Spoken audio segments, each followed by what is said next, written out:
오늘 이 시간에는 요한복음 17장 1절 이하의 말씀을 가지고 영광과 영생이라는 제목으로 잠시 말씀을 살펴보도록 하겠습니다. 지금 우리는 예수님의 대제사장적 기도를 살펴보고 있는데요. 요한복음 17장은 예수님의 대제사장적 기도가 나옵니다. 칠판을 보시면요. 예수님의 그 대제사장적 기도는 크게 세 부분으로 나눕니다. 첫 번째는 예수님과 하나님에 대한 기도가 나오고요. 두 번째는 제자들에 대한 기도가 나옵니다. 그리고 세 번째는 교회에 대한 기도가 나옵니다. 오늘 우리가 살펴볼 말씀은 첫 번째 말씀, 예수님과 하나님에 대한 기도인데요. 그래서 1절에서 5절의 말씀, 그 1절에서 5절의 말씀도 세 부분으로 나눌 수가 있는데 그 각 부분마다 핵심이 되는 단어가 있다고 지난 시간에 말씀을 드렸습니다. 1절에 핵심되는 단어는 뭐예요? 영화. 근데 한글 번역으로는 영화라고 되어 있는데 영광이라도 영광이라고 번역해도 아무 상관이 없습니다. 왜냐하면 원어적으로 보면 다 똑같아요. 영화와 영광 다 똑같습니다. 그리고 2절에서 3절에 핵심되는 단어는 영생. 마지막 4절에서 5절에 핵심되는 단어는 영화, 영광. 그러니까 구조가 어떻게 되어 있냐면 영생을 가운데에다 두고 위아래로 영화와 영광이 이렇게 둘러싸고 있습니다. 마치 무엇과도 같아요? 햄버거 같지 않습니까? 가운데 고기가 있고 위아래로 빵이 있고, 그래서 오늘 점심은 햄버거 잊지 말라고. 자, 어쨌든 오늘 본문 말씀의 핵심은 영광과 영생이라고 할 수가 있는데요. 사실 영광과 영생은 매우 밀접합니다. 그 관계가 매우 밀접해요. 왜냐하면 예수님께서 우리에게 무엇을 주셔요? 영생을 주시잖아요. 예수님께서 우리에게 영생을 주심으로 무엇이 드러납니까? 무엇이 드러나요? 하나님의 영광이 드러나요. 하나님의 영광. 예수님께서 우리에게 영생을 주심으로 하나님의 영광이 드러난다. 바로 그 내용이에요. 그 내용. 예. 그래서 영광과 영생은 뗄래야 뗄 수가 없는 관계인데요. 여기 제가 칠판에다가 또 적어놓은 게 있어요. 그게 뭐냐면 이 숫자들은 그 사복음서에 나오는 영광과 영생에 대한 그 횟수예요. 몇 번 나오는지. 그래서 마태복음에는요, 이 영광이 10번 나와요. 마가복음에는 4번 나와요. 이 단어가. 누가복음에는 22번 나와요. 그러면 요한복음에는 몇 번 나오느냐? 41번이 나와요. 월등하게 많이 나와요. 요한복음에 이 영광이라는 단어가. 그리고 영생이라는 단어. 영생이라는 단어는요, 마태복음에 5번, 마가복음에 4번, 누가복음에 3번. 점점 줄어들어요. 5, 4, 3. 순서대로 하면 여기 몇이 숫자가 뭐가 들어가야 돼요? 네, 근데 그렇지가 않고 요한복음에 19번이나 나와요. 월등하게 많이 나와요. 월등하게. 요한복음에 영광과 영생이라는 단어가 다른 복음서에 비해서 아주 월등하게 나온다는 것입니다. 근데 전에도 말씀드렸지만 성경에서요, 이렇게 반복해서 나오는 것은 무엇을 의미한다고 말씀을 드렸습니까? 중요한. 그렇죠. 중요하다. 강조. 따라서 요한복음은 지금 무엇을 강조하고 있다? 영광과 영생을 강조하고 있다라는 것입니다. 사실 요한복음 하면요, 이쪽 칠판을 보시면 첫 번째가 왕종인신 중의 신이에요. 왕종인신 중의 신. 이게 무슨 뜻이냐면은 사복음서 있잖아요. 마태, 마가, 누가, 요한복음. 그 사복음서는 다 예수님의 공생애를 증거하고 있습니다. 근데 예수님을 소개하는 입장이 조금씩 달라요. 예수님을 소개하는 입장이 마태복음은요, 왕으로 오신 예수님. 마가복음은 성 섬김의 종으로 오신 예수님. 누가복음은 뭘까요? 이는 인자. 인간, 그렇죠. 인간으로 오신, 사람으로 오신 예수님. 신은 하나님, 예? 하나님으로 오신 예수님. 그래서 요한복음은 하나님으로 오신 예수님을 갖다가 소개하고 있습니다. 그러다 보니까 그 내용 전개에 있어서도 7대 표적과 7대 선언을 중심으로 해가지고 내용이 전개됩니다. 요한복음의 가운데 있잖아요. 서론과 결론을 빼고 중심은 7대 표적과 7대 선언이 딱 자리를 하고 있어요. 7대 표적과 7대 선언이 그렇게 자리를 하고 있는 이유는 예수님께서 바로 하나님이시다, 성자 하나님이시다라는 것을 강조하기 위해서 7대 표적과 7대 선언을 딱 집어넣고 있다는 것입니다. 사실 예수님은요, 굉장히 많은 이적을 일으켰어요. 근데 굉장히 많은 이적을 일으켰는데 요한복음에는 딱 7개만 그 중에서 꼬집어가지고 예수님의 수많은 이적 중에서, 예?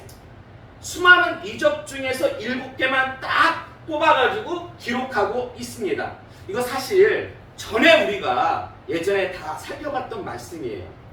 여러분, 그래서 쉽게 외우라고 간신배어 물소 살림.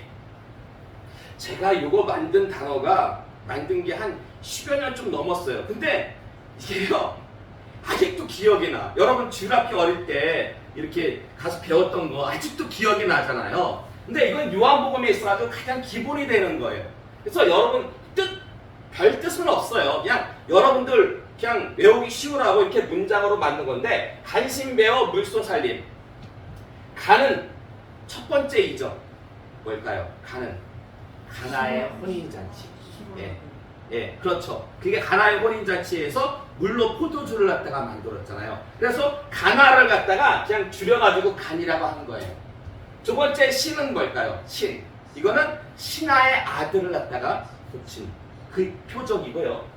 배는 뭘까요? 배. 베데스다 연못가에서 38년 된 병자가 있었어요. 네? 38년 된 병자를 예수님께서 한 방에 고쳐주신 표적. 어는 뭘까요? 오병이어의 기적. 오병이어의 기적. 물은 뭘까요? 물은 다 아시겠죠? 물은 물 위를 걸으신 예수님. 소는 뭘까요? 소. 날 때부터 소경된 자를 고치신 예수님. 그리고 맨 마지막에 누구를 살리셔요? 나사로를 살리신 예수님. 나사로를 살리신. 그래서 요한복음에는 이렇게 7대 표적이에요. 표적. 이적이라고 하지 않고, 이적은 영어로 뭐예요? 미라클. 이적. 표적은 사인이에요. 사인. 무슨 사인이냐? 예수님의 하나님 되신 사인이라는 거예요. 그래서 그 이적들 가운데서 7개를 딱 끄집어가지고 7대 표적으로 기록하고 있고요. 그리고 7대 선언이 있습니다. 예수님의 하나님 되심을 갖다가 증거하는 7개의 선언이 또 나와요. 떡이 뭘까요? 떡. 예수님께서 말씀하시기를 나는 떡이다. 무슨 떡이다? 생명의 떡이다. 나는 생명. 나는 빛이다. 무슨 빛이다? 세상의 빛이다. 나는 세상의 빛이다. 그리고 양은 뭘까요? 양. 나는 바로 양의 문이다. 양의 문. 그래서 양의 문교회라고들 있잖아요. 양의 문교회 들어왔는지 모르겠는데. 예. 그리고 선은 뭘까요? 선. 예? 양과 관련해가지고 나는 선한 목자다. 선한 목자교회도 있어요. 제가 알기로는 선한 목자교회. 그리고 생은 뭘까요? 생. 예? 부활절에 많이 쓰죠. 이거. 나는 부활이요 생명. 나는 부활과 생명이다. 예수님께서 말씀하시길. 근데 또 하나 생이 있어요. 생. 길과 진리와 생명이다. 마지막으로 포는 뭘까요? 예수님은 참포도나무. 이렇게 7개의 선언을 예수님께서 직접 말씀하신다는 거예요. 근데 그 선언 안에는 예수님께서 하나님 되심을 강조하는 의미가 들어있다라는 것입니다. 근데요, 요한복음의 구조가 이렇게 진행이 되다 보니까, 요한복음의 구조가 이렇게 진행이 되다 보니까 영광과 영생에 대한 관심도는 낮을 수가 없어요. 낮을 수밖에 없어요. 사실 영광과 영생에 관한 그 단어가 요한복음에 탁월하게 월등하게 이렇게 많음에도 불구하고 요한복음의 그 내용 전개가 하나님으로 오신 예수님을 강조하면서 7대 표적과 7대 선언이 요한복음 중심에 딱 박혀 있으니까 주로 이것만 강조를 해요. 이것만 강조하지 영광과 영생에 대해서는 좀 관심도가 떨어지는 게 사실입니다. 그래서 목사님들도 그렇고 신학자들도 그렇고 영광과 영생에 대해서는 좀 잘 연구들을 좀 하지는 않아요. 그러나 보세요. 이 왕종인신의 신 7대 표적, 7대 선언이 예수님의 하나님 되심을 강조한다면 이 영광과 영생은 무엇을 강조하냐면 예수님께서 성육신하신 목적을 강조해요. 그러니까 예수님께서 하나님 되신 중요해요. 근데 예수님께서 왜 이 땅에 오셨냐? 그것도 굉장히 중요하잖아요. 예수님께서 왜 이 땅에 오셨어요? 우리에게 영생을 주시고 그로 말미암아 하나님께 영광을 돌리기 위해서 이 땅에 오셨다라는 거예요.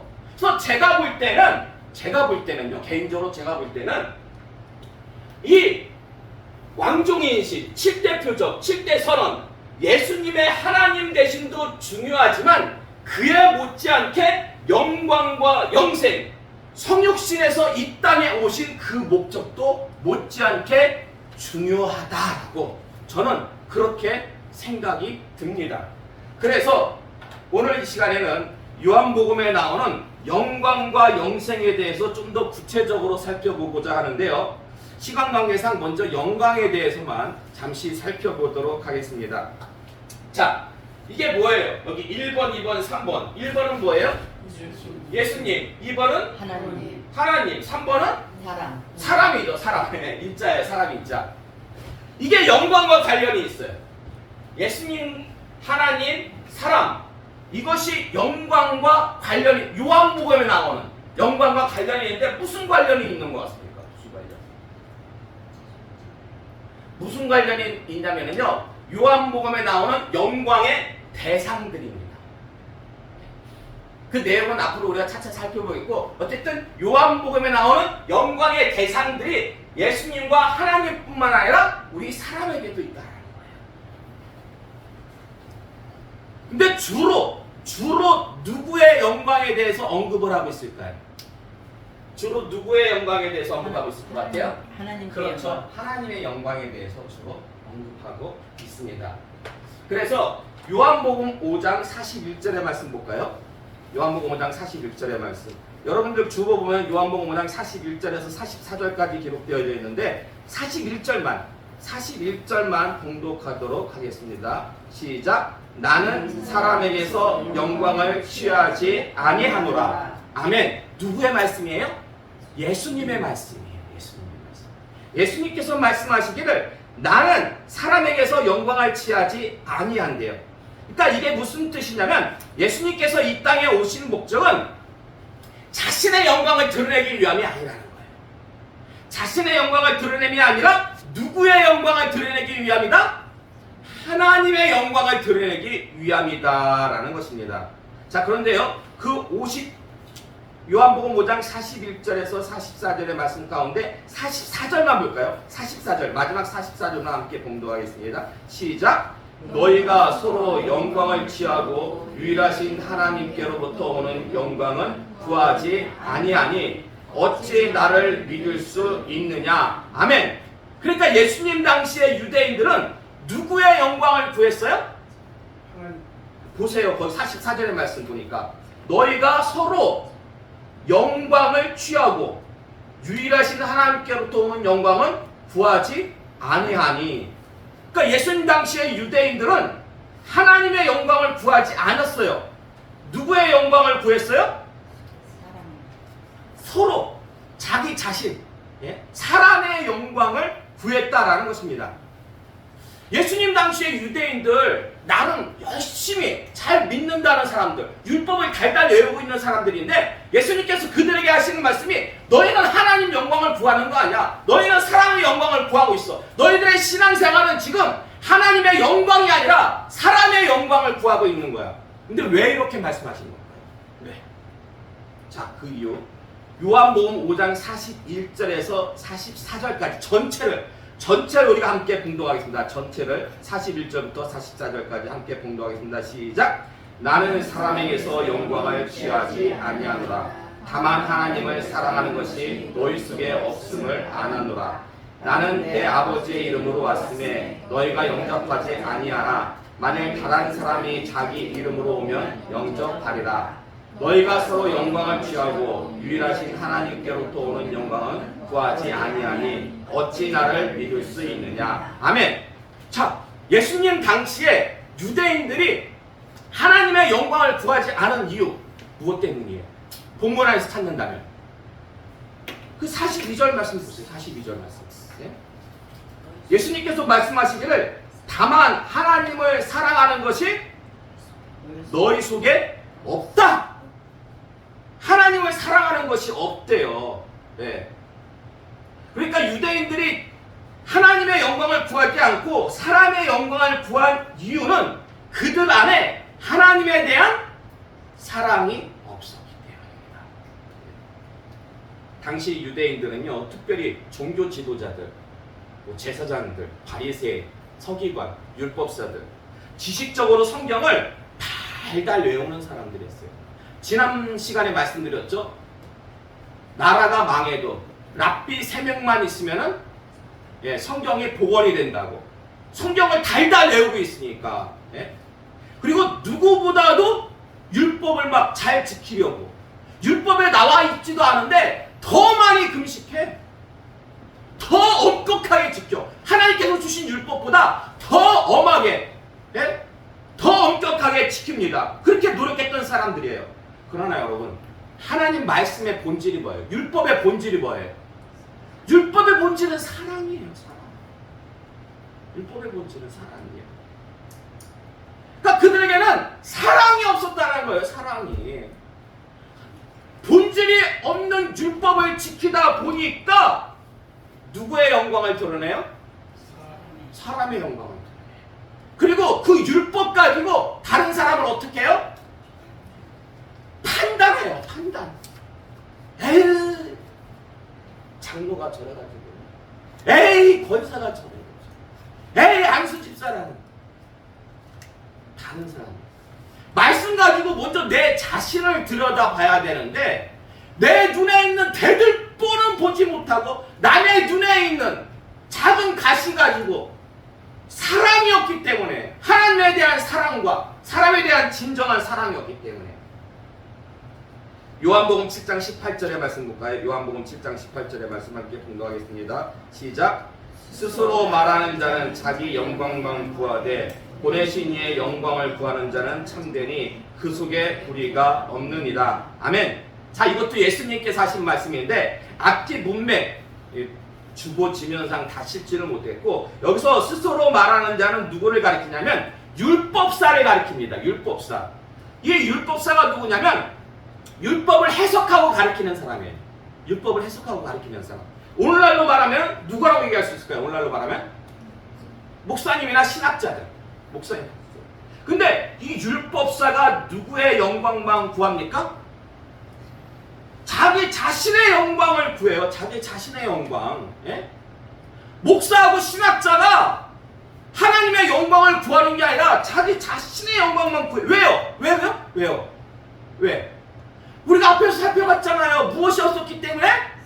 하나님에 대한 사랑이 없었기 때문에. 하나님에 대한 사랑이 없었기 때문에. 여러분, 자서전하고 위인전하고 차이가 뭐예요?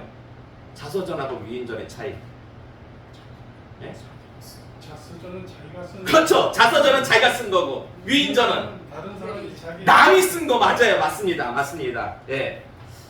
사실 제 주변에도 제가 아는 분들 가운데도 자서전을 쓰신 분들이 있어요.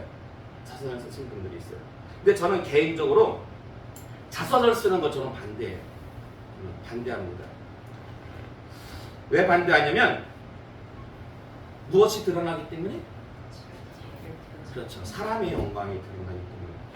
사실 겉으로는 다 그래요. 겉으로는 다 하나님의 영광을 드러낸다 그래요. 겉으로는 다 하나님의 은혜니까 하나님의 영광을 드러낸다고 합니다. 그러나 그 안을 들여다보면 어쩔 수 없어요. 어쩔 수 없이 그 안을 이렇게 내용을 들여다보면 누구에 대한 자랑이 들어가 있어요? 나의 자랑. 그렇죠. 사람에 대한 자랑이 들어가 있는데 보세요 여러분. 믿음의 조상 누구예요? 믿음의 조상. 아브라함 자선은 썼어요 안 썼어요? 안 썼죠. 안 썼죠. 모세는 안 안 썼어요. 모세오경 썼지. 그건 하나님의 말씀이지. 자선은 안 썼어요.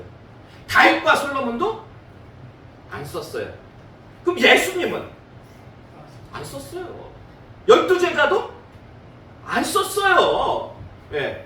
아니 정말 인류 역사상 이렇게 훌륭한 신앙 안에서 믿음 안에서 훌륭한 이분들도 안 쓰신 것을 왜 굳이 쓰려는 걸까요? 왜 사람들은? 왜? 그것도 믿음 안에 있는 믿음 안에 있는 분들이 교회 다니는 분들이 왜 자서전을 쓰려고 하는 이유 뭘까요? 다니엘서 7장 9절에서 10절의 말씀 볼까요? 다니엘서 7장 9절에서 10절의 말씀 함께 봉독하겠습니다. 시작. 내가 보니 왕자가 놓이고 옛적부터 항상 계신 이가 자정하셨는데 그의 옷은 희기가 눈 같고 그의 머리털은 깨끗한 양의 털 같고 그의 보좌는 불꽃이요 그의 바퀴는 타오르는 불이며 불이 강처럼 흘러 그의 앞에서 나오며 그를 섬긴 자는 천천히요 그 앞에 모셔 선 자는 만만이며 심판을 베푸는데 책들이 펴 놓였더라. 아멘. 자 9절 말씀 보니까 다니엘이 환상 가운데 하늘을 보니까요 왕자가 놓여있고 옛적부터 항상 계신 이가 자정해 있어요. 그리고 10절 하반절의 말씀이니까 그분이 심판을 베푸는데 그 앞에 무슨 책들이 놓여져 있대요.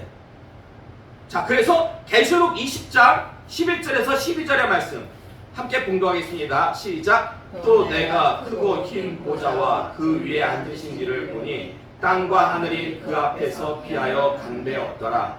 또 내가 보니 죽은 자들이 큰 자나 작은 자나 그 보좌 앞에 서 있는데 책들이 펴 있고 또 다른 책이 펴졌으니 곧 생명책이라. 죽은 자들이 자기 행위를 따라 책들에 기록된 대로 심판을 받으니. 아멘. 그러니까 하늘나라 하나님 보좌 맨 마지막에는 그걸 일명 백보자 심판이라고 해요. 흰 보좌 위에 앉아가지고 하나님께서 심판하시는데 그 심판대 앞에 책들이 놓여져 있는데 그 중요한 책이 뭐냐면 생명책이 있어요. 그 생명책에 기록된 데는 자들은 다 하늘나라 천국에 가요. 그리고 그 옆에 또 다른 책들이 놓여져 있어요. 이걸 일명 행위록이라고 해요. 신학자들은. 또 다른. 왜냐면 거기에 모든 행위가 여러분들이 이 땅에서 태어나가지고 죽을 때까지 행한 모든 행위가 거기에 다 기록되어 있어요. 그래서 그거에 따라서 상급받을 분들은 상급받고 그거 따라가지고 심판받을 분들은 또 심판받고. 그래서 제가 볼 때 그 행위록 있잖아요. 행위록. 하나님 심판대 앞에 있는 행위록. 이게 우리의 자서전이에요. 이게 한마디로 얘기해서 우리의 자서. 여러분 우리가 쓸 필요 없어요. 하늘나라 심판대 앞에 우리의 자서전이 거기 기록되어져 있는데요. 거기 여러분의 일거수일투족이 다 기록되어 있는 거예요. 여러분 이 땅의 자서전하고요 그 심판대 앞에 있는 행위로 그 자서전의 내용이 같을 것 같습니까? 다를 것 같습니까? 어떻게 다를 것 같아요? 어떻게? 심판대 앞에서의 자서전은요 이 땅에서 여러분이 부모에게도 배우자에게도 형제에게도 말하지 않은 부끄러운 죄 있어요 없어요? 있어요. 있죠? 그것까지 심판대 앞에 그 행위록 자서전에는 다 기록되어 있습니다. 그날에는 완전히 다 까발려져요. 완전히. 그러면은 이 땅에서 자서전 쓸 때 그거 기록하는 사람이 있겠습니까? 없겠습니까? 없어요. 그거 빼고 하겠죠. 예. 대부분 자서전을 보면은 공은 부풀려요. 그리고 관은 대부분 약수하든지 축소하든지 숨기든지 합니다. 자, 그럼 보세요. 내가 이 땅에서 그렇게 해서 자선을 썼어요. 그렇게 자선을 썼는데 한나라 심판대에 딱 가보니까 그 심판대 앞에 있는 행위록 자서전하고 이 땅에서 쓴 자서전하고 차이가 차이가 많이 나. 그럼 그거는 하나님으로부터 칭찬 들을 일입니까? 책망 들을 일입니까? 책망 들을 일이죠. 그러므로 여러분 자서전 쓰지 마세요. 제가 여러분에게 자서전 쓰지 말라는 것은 다 누굴 위한 일이다? 여러분 자신을 위한 일이에요. 왜 하나님 앞에 가가지고 책망 들을 일을 갖다가 물론 제가 볼 때는 여러분 중에 자서전 뭐 그렇게 막 쓰려고 하시는 분 별로 없을 거예요. 없어. 근데 우리가요, 중요한 건 지금부터요. 우리가 자서전 비슷한 것으로 실수하는 경우가 있어요. 자서전 비슷한 것으로. 그게 뭔지 아십니까? 자서전 비슷한 것으로 우리가 이 땅에서 누구나 실수하는 게 있어요. 제가 교단에서 부교육자 포함해가지고 이 목회 사역을 한 게 25년이 넘어요. 25년. 그래도 지금은 제가 그래도 어느 정도 중진이에요. 근데 선배 목사님들이 가끔 이런 말씀들을 하실 때가 있어요. 선배 목사님들이. 내가 부교육자 생활도 여러 곳에서 했거든요. 네 군데 이상 했어요. 근데 선배 목사님들이 가끔 내가 말이야 교회와 교단을 위해서 이런 일들을 했다. 이런 일들을 했다. 그런 말씀들을 하시는 걸 제가 들었어요. 직접 들었어요. 자, 그럼 이 말은 누구의 영광을 드러내는 거예요? 그렇죠. 사람의 영광이죠. 그러므로 하면은 안 돼요. 그런 말 하면 안 돼요. 왜냐면 갈라디아서 6장 4절의 말씀 볼까요? 갈라디아서 6장 4절의 말씀. 함께 공동하겠습니다. 시작. 각각 자기의 일을 살피라. 그리하면 자랑할 것이 자기에게는 있어도 남에게는 있지 아니하리니. 아멘. 지금 사도 바울이요. 누구보다도 하나님께 그렇게 크게 쓰임받은 이 사도 바울이 뭐라고 얘기하냐면, 자기를 살피는 자는 자신의 모든 업적이 하나님의 은혜임을 깨닫고 하나님의 도구로 쓰임받은 것에 대해서 자긍심을 가져도 된다는 거예요. 자긍심. 스스로 자긍심을 가져라. 너가 하나님의 도구로 쓰인 것에 받은 것에 대해서 그러나 그것을 남에게는 자랑하지는 말아라. 이 말씀의 뜻이 그거예요. 하나님의 도구로 쓰임받은 것에 대해서 정말 감사하고 충분히 자긍심을 가져도 된다. 왜냐면 내가 그렇게 쓰임받아가지고 내가 정말 하나님의 큰 도구로 쓰임받음으로 장차 하나님 앞에 섰을 때 인정받고 칭찬 듣고 큰 상급을 받은 걸 기대하면서 자긍심을 가질 수가 있잖아요. 그러나 그것을 결코 다른 사람에게 자랑하지는 말래요. 왜요?